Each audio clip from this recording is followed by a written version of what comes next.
Thomas Soto. Un constat, alors que le Festival de Cannes ouvre aujourd'hui, jamais le cinéma français n'a produit autant de films. Bonjour Nicolas Barré. Bonjour Thomas. Plus de 200 millions de billets de cinéma ont été vendus en 2015. C'est un record, bref, tout va bien. Oui, alors c'est vrai qu'on a produit énormément de longs métrages l'an dernier, 234, c'est un record. Il sort 15 films par semaine en France. Alors c'est formidable, c'est un signe de vitalité extraordinaire. En même temps, certains professionnels comme Marine Karmis, le patron de MK2, dit que ça devient ingérable. C'est-à-dire que dans les années 80, on produisait 2 fois moins de films, mais quand on allait au cinéma, près d'une fois sur 2, on voyait un film français. Aujourd'hui, on produit beaucoup plus de films, mais on va seulement voir un film français pour 3 films.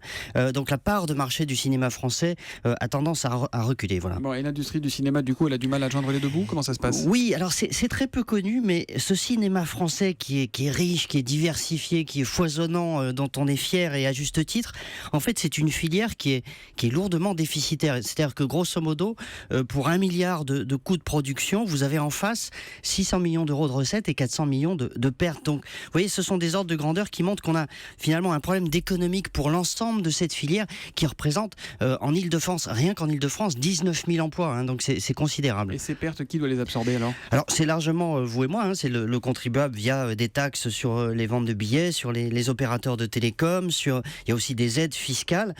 Dans le système actuel, finalement, quand un film ne marche pas, les pertes sont mutualisées grâce à ces aides publiques, et puis quand il marche, c'est le jackpot pour les producteurs privés. Alors ça, c'est un vieux film, hein, on connaît bien, on privatise les profits, on socialise les pertes. Il faudrait sans doute arriver à sortir de cette logique et être peut-être plus à l'écoute du marché. La demande, par exemple, en ce moment, se porte beaucoup sur des séries. On commence à savoir faire, d'ailleurs, en France, d'excellentes séries comme Baron Noir, comme Le Bureau des légendes. Alors, la saison 2 est formidable. Hein. Allez, regardez. Donc ça peut aider la filière sans doute à retrouver une santé économique et à être moins dépendante de ce robinet d'aide publique. Voilà. Nicolas Barré, quel dernier film que vous êtes allé voir, vous ? Ouh là là, c'est le dernier Woody Allen.